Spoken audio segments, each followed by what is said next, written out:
Sveiki! Šeštadienio rytą kviečiu pradėti prasmingai žiūrint tvarios gyvensenos gidą Atliekų kultūra. Vadovaudamiesi posakiu mažiau kalbų, daugiau darbų, kviečiu pažiūrėti trumpą laidos anonsą. Šį šeštadienį Atliekų kultūroje atlikėja Asta Pilypaitė ir jos sąmoningumo pradžia. Pradėjau rūšiuoti nuo dukros. Kodėl stovime eilėse prie didelių gabaritų atliekų surinkimo aikštelių? Atvažiavo asmuo, neišrūšiavęs, jis piktinasi, kiti vėl laukia, pradeda nervuotis. Jūs pasiruošę? Mes pradedam. Laidą pradėsime iš Alytaus. Būtent ten didžiąją laiko dalį praleidžia atlikėja ir vokalo pedagogė Asta Pilypaitė. Nors širdyje ji Mažeikiškė, mat jos gimtinė ir tuo pačiu visa esybė sostinės gyventoja, nes čia jos namai. Tokia štai ta Asta, jei taip galima pasakyti, ji mūsų visų. Nuo dabar kviečiu ją pažinti ne tik kaip atlikėja, bet ir kaip rūpestingą žmogų, neabejingą aplinkai, kuri supa.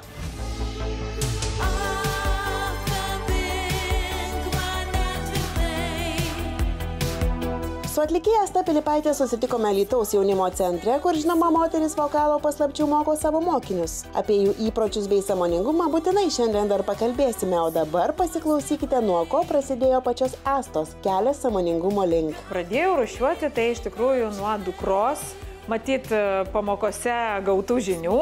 Ir jinai grįžusi man tiesiog pradėjo baksnuoti visur, kur ir nepirkim ten supakuoto ir išmeskim. Bet svarbiausia, kad nepirkti supakuotų, pavyzdžiui, ten apelsinų, plastikę supakuotų, kuo mažiau visokių tokių dalykų, arba, sakykime, ten kažkokie sureliai labiau ekologiškai pakuotėjai, kiti mažiau, tai va, geriau tuos pirkim. Tai prasidėjo nuo to. Ir mane labai tikrai, mūsų vaikai, mūsų mokytojai. Tai labai užvedė ant to kelio. Aišku, paskui jau reikėjo jau man iš šiukšlinės bendros traukinėti visokius plastiko tenai pakuotės.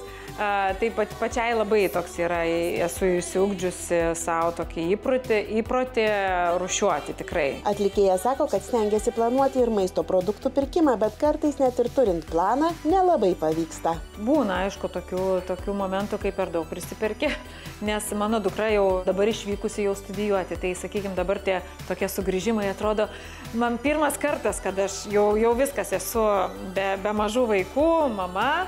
Ir grįžo vaikas ir aš jau tokia, kaip prisimenu savo mamą, tada visko. Ir to gal norės vaikas, ir to, ir ano, ir trečio. Tai aišku, biškutį lūžo tas šaldytuvas, bet buvo šventės ir visa kita, tai kažkaip vis tiek pavyko tikrai neišmesti. O dar kas yra gerai, Alytuje, Alytaus čia namuose, tai yra sodyba, yra kaimas vyro tėvų. Tai ten yra vištų ir visos tos atliekėlės, apie maisto atliekas kalbant, tai iš tikrųjų jos nueina visai naudingai. Asta scenos žmogus, o čia galima dėti lygybę tarp aprangos, kurios atlikėjai turi neretai tiek, kad ir vienos spintos neužtenka. Iš tikrųjų, čia tai perteklius, tu matyt, kaip ir pas daugumą yra, aš tokia, sakykime, kaupikė esu ir galbūt saugau tos prisiminimus, aš turiu tikrai savo senų suknelių, nežinau, kam jos reikalingos bus kada nors. Šiaip po truputėlį kažkaip tai būna, ar aš atiduodu, arba, sakykime, yra ir tokios platformos, kur gali perleisti. Ypatingai vaikai, kai užauga, tai mamos žinom, kiek lieka. Kažką mes savo gal ir prisitaikome, bet daugelį vis tiek rūbelių turi kažkur tai padėti. Tai yra iš tikrųjų ir užimtumo centrai, kur ateina vaikai, šeimos, kuriems reikia, ar patalynės, ar dar kažko, aš čia iš tikrųjų surenku ir nuvežu. Tai ir visada pasakau, jeigu kažką tik tai galite išsirinkit, aš būsiu labai laiminga, o jeigu kažkas jau ten nenešiojamo, tai tiesiog tos įstaigos irgi puikiai žino, kur padėti, yra tekstilės konteineriai. Visi mes buvom vartotojai, kažkada nieko nebuvo, vis tiek mes, sakykime, aš gyvenau tikrai tais tarybiniais laikais, kur mes važiuodavom, atsimenu, su grupė sekmadienis į koncertus, sakykime, į kokį kaimelį nuėjai ir radai paltą, kur ten Mažeikiuose, sakykime, kokioj parduotuvėje, tai tik po blatų gausi. ir tada, nu ką, tik perki, kad ir tau gal biškutį per didelis ar ką, bet perki. Ir tas būdavo, sakykime, mes eidavom, vadindavom su Jūrate, pardavutės.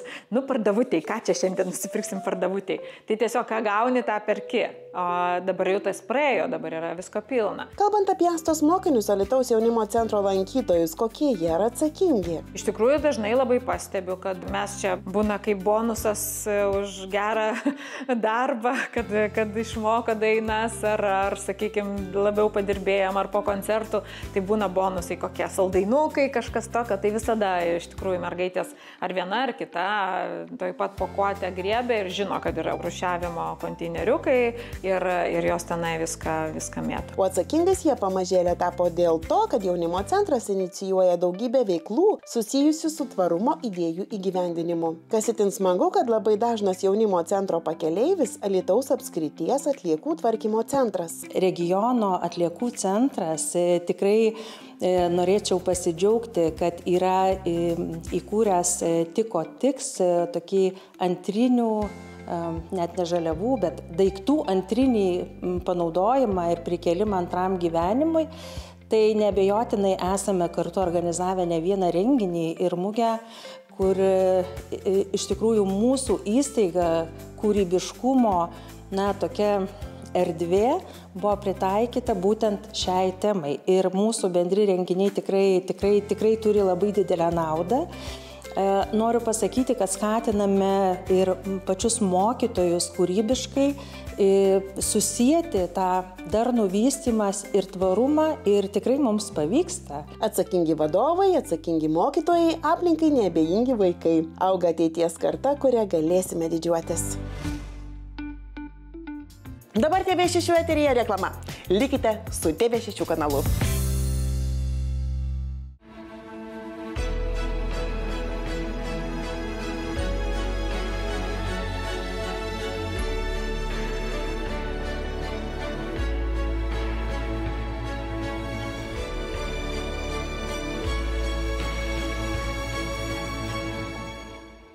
Tęsėme laidą Atliekų kultūra.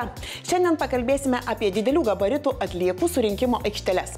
Kodėl jų populiarumas auga? Kodėl mums norint į jas patekti neretai reikia stovėti eilėse? Labai kviečiu žiūrėti.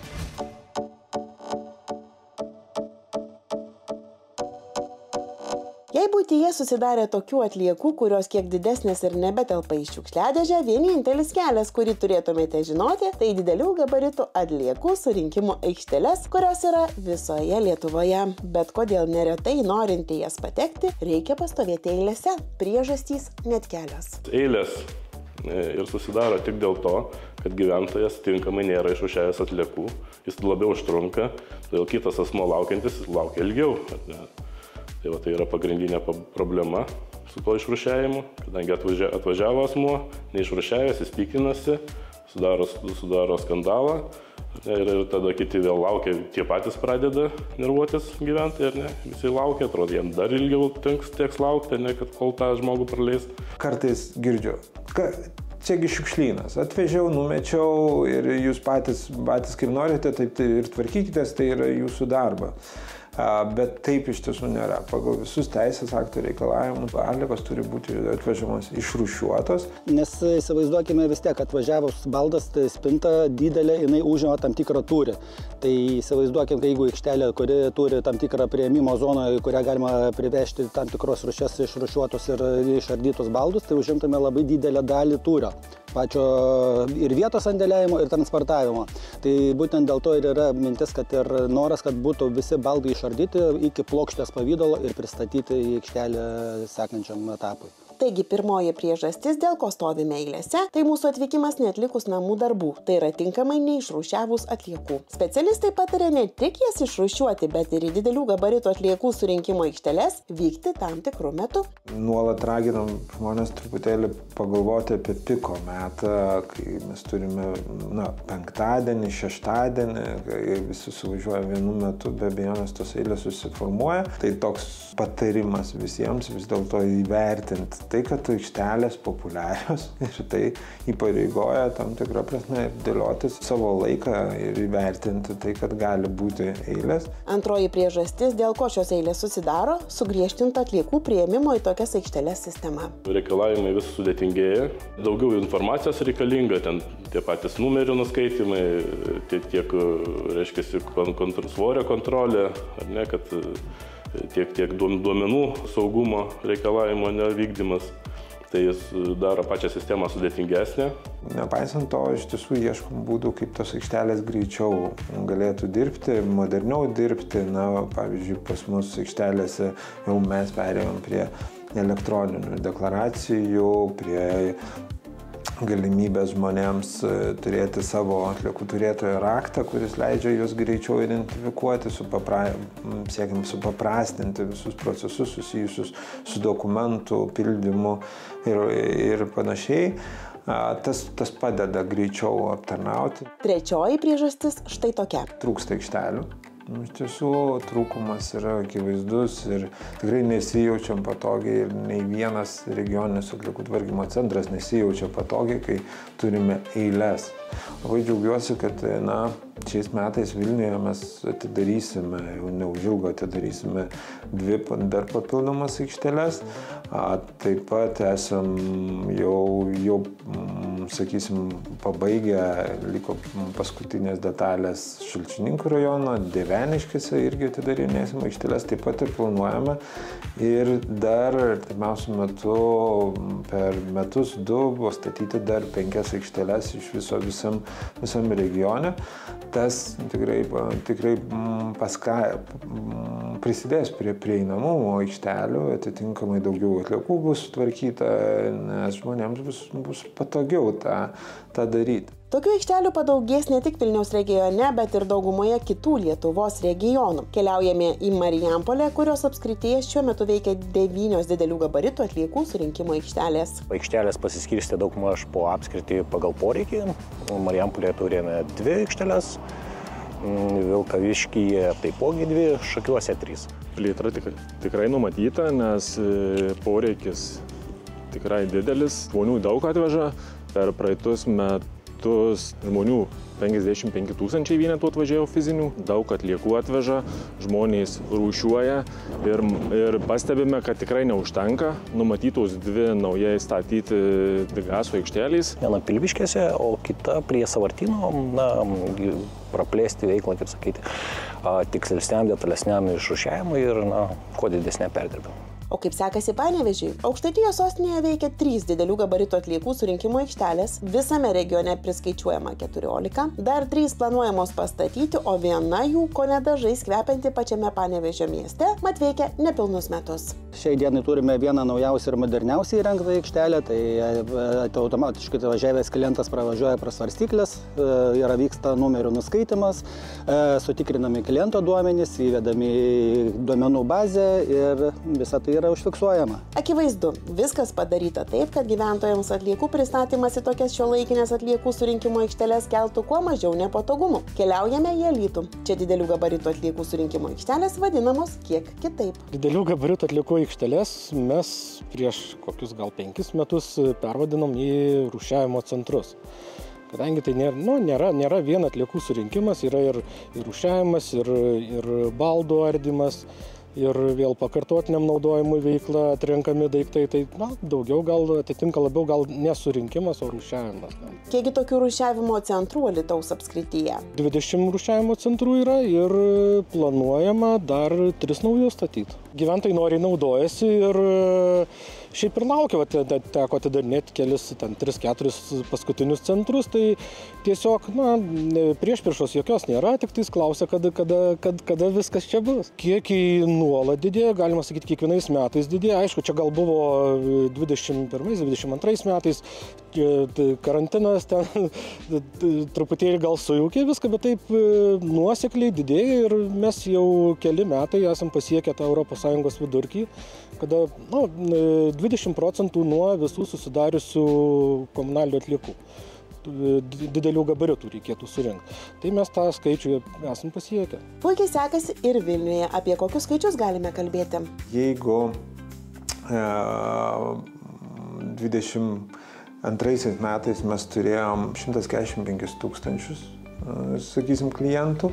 23 mes turėjom 170 tūkstančių klientų, tai praeitais metais jau turėjom beveik 200 tūkstančių klientų, kurie atvažiavo į Vilniaus regione įsikūrusias atliekų aikšteles. Atitinkamai ir atliekų kiekiai, jeigu 23 metais mes į aikšteles surinkom 22 tūkstančius tonų atliekų įvairiausių, tai praeitais metais jų buvo jau 28 tūkstančiai. Skaičiai išties nemaži, tad dar kartą norėtume akcentuoti. Atvykite į didelių gabaritų atliekų surinkimo aikšteles pasirinkę ne piko metą, bei išrūšiavę ir išardę atliekas.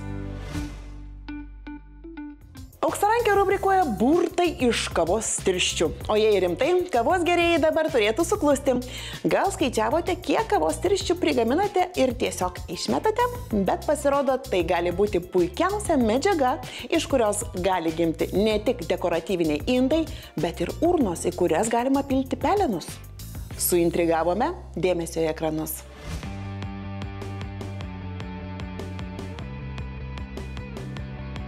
Kavos tirščiai ko gero viena tų atliekų, kurios antriniam panaudojimui erdvės yra, o štai minčių ne visada. Ko nepasakysi apie vilnietės menininkės mamą Rūtą Kukevičienę ir dukrą Gabiją Medeinę Kukevičiūtę. Idėja prieš 12 metų pirmiausia kilo Rūtai, ilgainiui jie užsikrėtė ir dukra. Viskas prasidėjo nuo eksperimentavimų.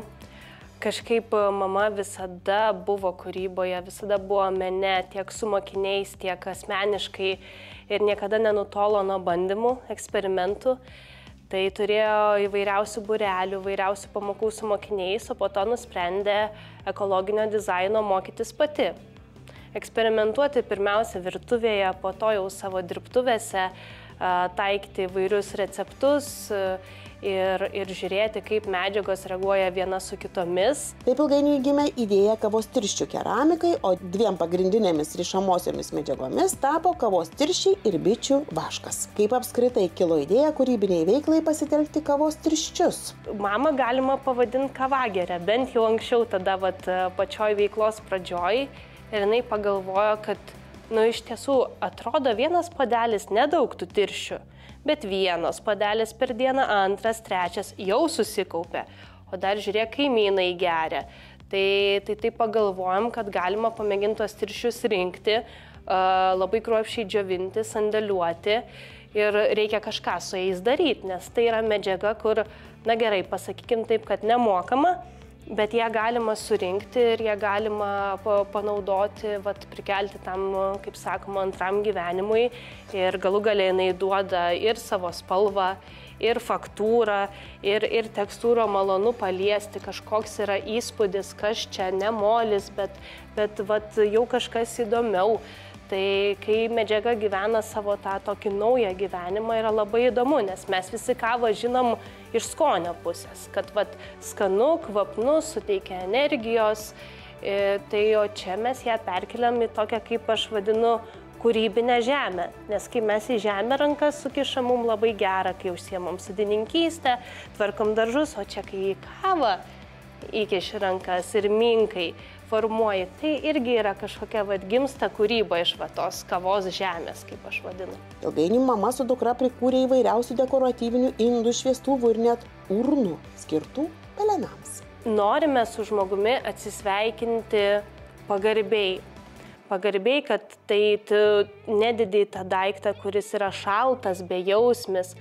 Ir tai yra tas tiesiog toks gyvas kūrinys, kuris ir žemėje jisai lieka kažkuria prasme gyvas ir jisai žemėje nekenkia. Sutikite, urna iš kavos tirščių net ir visko mačiusiems kelia įvairiausių klausimų. Žmonės žiūri pirmiausia dar su tokiu smalsumu, o kas tai, kodėl, ar aš galiu dėti kapsulę, tai kapsulės, pavyzdžiui, čia tokie niuansai iš šitos sferos, kad mes nededam, nes tai prieštarautų visai ekologijos idėjai, mes dedam į drobinį lininį maišelį, jį dar galima pačiu vašku užlydyti.